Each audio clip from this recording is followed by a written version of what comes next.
하쌤입니다. 25년도부터 바뀌는 국어 공무원 국어시험 문제 계속 보겠습니다. 12번 문제 앞에서 얘기했듯이 이와 같은 명제 문제는 함께 묶어서 보겠습니다. 13번 보겠습니다. 기억리을을 주고 적절하게 수정한 것을 찾으라는 거죠. 자, 질문은 계속 얘기했듯이 머리, 꼬리 위주로 보면 됩니다.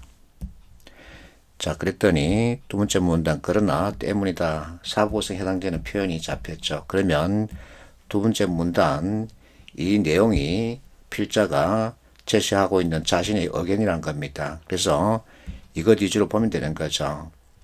현재 기준에서는 질병 치료를 목적으로 개발한 신약만이 승인을 받을 수 있었다. 그런데 노화를 질병으로 본 탓에, 자, 노화를 질병으로 봤으면 이 질병을 치료할 목적의 신약을 개발하겠죠. 그렇다면 승인을 내줘야 되죠. 그런데 승인받을 수 없었다 이렇게 표현하고 있기 때문에 충돌이 일어나고 있습니다. 문장 구조에서 서로 충돌이 일어나고 있는 거죠. 그래서 답은 3번이죠. 질병으로 보지 않은 탓에 승인받을 수 없었다 이렇게 하는 게 문맥상 맞는 거죠. 그래서 이렇게 답을 쉽게 정할 수 있습니다. 14번 발문에 평가라고 하는 단어가 눈에 잡혔습니다. 그렇다면 이 문제는 비판적 사고를 바탕으로 개발됐다는 것을 알 수 있습니다. 자, 인사처가 국어 문제 대비 방법으로 이와 같은 얘기를 하고 있죠. 논리적, 비판적 사고 능력을 기르면 좋은 결과를 얻을 수 있을 것이다. 이 잔소리가 이 문제에 해당됩니다. 자, 여러분들은 20년간 알게 모르게 사고 6단계에 따라서 교육을 받아왔습니다. 학교에서 배운 지식, 이것은 이론이죠. 그래서 지식을 이해하고 응용하고 분석해서 종합하고 평가하는 이와 같은 사고의 훈련을 해왔는데 마지막 단계가 평가죠. 그렇다면 이와 같은 글을 읽고 너는 이와 같은 가정적인 내용을 줬을 때 서로 연결해서 옳다 그러다 평가할 수 있니 하고 묻는 겁니다. 그래서 너무 깊이 생각할 필요는 없습니다.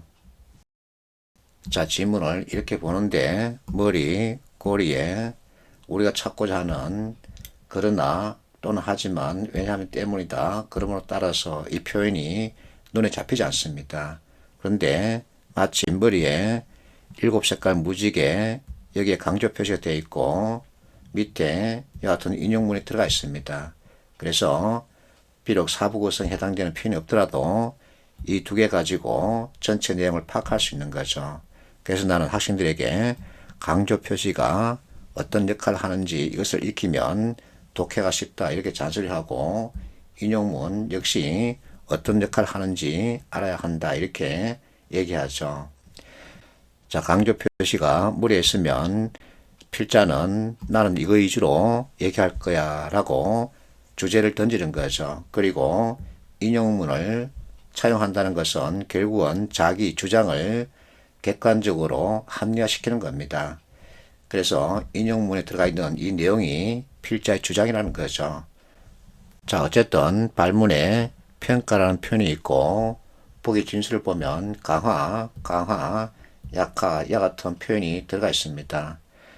그러면 이와 같은 지문을 읽었을 때 이와 같은 내용들은 서로 말이 되는 거니 하고 묻는 겁니다. 이것을 이렇게 보면 되는 겁니다. 자, 우리에게 필요한 것은 이해 그리고 논리죠. 이해는 두 개 이상의 정보가 서로 연결되어 있는 상태를 말합니다. 그래서 A와 B를 연결했을 때 그 관계를 봤을 때 말이 되는 거니 또는 말도 안 되는 소리 이렇게 나눌 수 있는 거죠. 결국은 우리가 평소에 쓰는 이 같은 표현을 이 문제 풀이에 적용하는 거죠. 자, 인용문 체크합니다. 이에 따르면 이 주장에 따르면 자, 현상과 관련된 단어가 많을수록 해당 언어권 화자들은 그 현상에 대해 심도 있게 경험하는 것이다. 이 내용을 기억, 니은, 디귿과 연결해서 판단하라는 겁니다. 기억을 보겠습니다. 자, 4개 지니고 있는 이 사람들, 1개 지니고 있는 이 사람들보다 눈을 넓고 섬세하게 경험한다는 것은 당연한 얘기죠. 그래서 강화하는 거죠. 맞습니다. 니은, 수를 세는 단어가 하나, 둘, 많다, 3개뿐인 이 사람들, 3개 이상의 대상을 모두 많다 하고 인식하는 것은 역시 내용을 강화하는 거죠. 그래서 맞습니다. 말이 되는 거죠. 디귿, 색채의가 적은 사람, 많은 사람, 이들에 비해서 색채를 구별하는 능력이 뛰어나다는 것은 말이 안 되는 거죠. 방구라는 얘기죠. 그래서 약화한다. 역시 디귿도 맞는 말이죠. 그래서 답은 4번 이렇게 정해지는 겁니다. 결국은 이와 같은 복잡하고 어려운 문제, 우리가 평소에 쓰는 표현을 가지고 보면 쉽고 빠르고 정확하게 답을 찾을 수 있다는 겁니다. 방금 봤던 이와 같은 문제, 피셋에서는 자주 찾아볼 수 있죠. 발문에 평가라고 하는 표현이 들어가 있습니다. 그러면 이와 같은 지문을 읽고서 기억, 니은, 뒷거리를 이것을 판단했을 때, 자, 맞다, 그러다 또는 말이니 방구니 이와 같은 것을 판단하라는 거죠. 그러나 어쨌든 이해 그리고 논리 관점에서 보면 전체 판단할 수 있습니다. B. 이 문제 출처 역시 피셋입니다. 발문에 논정, 타당 이와 같은 표현이 들어가 있죠. 결국은 비판적 사고 이것에 따라서 전체 내용을 평가해 보라는 거죠. 이와 같은 지문 줬을 때 선택지 진술 과연 옳다 그러다 말이냐 방구냐 이것을 판단할 수 있겠니 하고 묻는 거죠. 자, 머리, 꼬리 잡힙니다. 그러나 왜냐하면 때문이다. 사부구성 바로 잡혔죠. 그러면 마지막에 있는 그러나 이 내용들이 필자 주장이라는 겁니다. 그래서 이것을 가지고 서로 대조해 보면 답을 바로 확정할 수 있는 거죠. 15번 문제. 자, 이와 같은 내용을 주고 있습니다. 역시 머리, 꼬리 위주로 보는 거죠. 봤는데 우리가 외웠던 표현 그러나 또는 하지만 왜냐하면 때문이다. 그러므로 따라서 이 표현이 이 지문에는 없습니다. 그리고 앞에서 봤듯이 강조 표시 또는 인용문이 있으면 쉽게 판단할 수 있는데 이것마저도 없죠. 이럴 때는 어떻게 해야 되나. 다행히 달리라는 표현이 잡혔습니다. 달리라는 단어 뜻 A와 B 서로 다르다는 거죠. 그래서 이것을 중심으로 잡고 보면 전체 내용 파악할 수 있습니다. 자, 다른 나라 신화들은 신과 인간의 관계가 한국 신화와 달리 위계적이고 종속적이다. 결국은 한국 신화 내용은 위계적이고 종속적이지 않다는 거죠. 이것을 가지고 선택지를 보면 됩니다. 그래서 답은 2번이 되는 거죠. 신이 인간을 위해서 지상에 내려왔다면 위계관계가 성립되고 종속관계 그리고 상하관계, 갑을관계가 만들어지는 거죠. 그러나 한국 신화에서는 그렇지 않다고 했습니다. 그래서 답을 2번으로 확정할 수 있는 거죠. 자, 조금 더 쉽게 접근하자면 지문에 관계란 표현이 있습니다. A와 B 서로의 관계죠. 자, 선택지 1번 관계, 3번 결합, 4번 관계 이렇게 잡을 수 있는데 3번 결합은 서로 연결하는 거죠. 그래서 관계와 거리가 먼 진술은 2번이죠. 그래서 2번을 여기에 연결해서 대조해 보면 답을 확정할 수 있는 거죠. 이것을 이항대립 구조라 그러죠. 자, 16번 문제 답은 3번이죠. 여기서 거듭나다 이것은 새롭게 태어나다 이 뜻이죠. 그래서 답을 바로 정할 수 있습니다. 자, 방금 내가 이항 대립에 대해서 얘기했었는데, 이항 대립은 서로 대립되는 개념이 두 개 맞서 있다 이 뜻입니다. yes, but 그러면 이항 대립이죠. 긍정, 부정 서로 이항 대립이죠. 이와 같은 구조로 글을 쓰면 독자들 아주 빨리 전체 내용을 파악할 수 있습니다. 그래서 글은 대개 이항 대립 구조로 작성되죠. 예를 들어서 트럼프는 공포를 팔고 힐러리는 희망을 판다. 그러면 트럼프에 대한 이미지, 힐러리에 대한 이미지가 이 전체를 읽지 않고도 머리에 쏙 들어오는 거죠. 그리고 우리는 지금 객관식 문제 풀고 있는데 객관식 문제 선택지는 이항 대립 구조입니다. 발문에서 적절한 것을 찾으라 그랬으면 선택지 적절한 것은 오직 한 개가 되죠. 나머지는 적절하지 않은 것이야 합니다. 그래서 선택지만 보고서도 답을 찾을 수 있는 문제에 수록합니다. 앞에서 이 문제 내가 실제 이항 대립 구조로 선택지만 체크하고서 답을 찾는 이와 같은 사례를 보여줬습니다.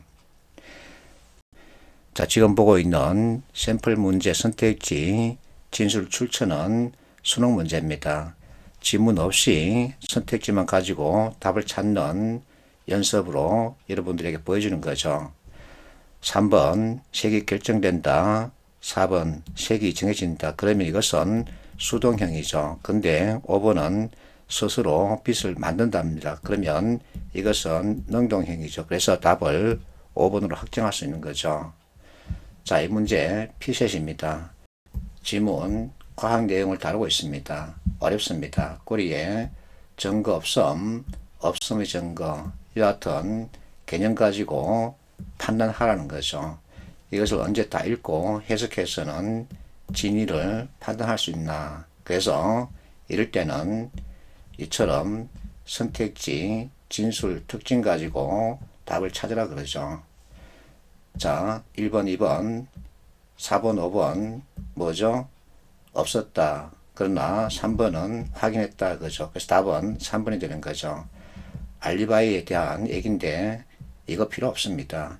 이와 같이 이항 대립 구조로 보면 답을 빨리 확정할 수 있죠.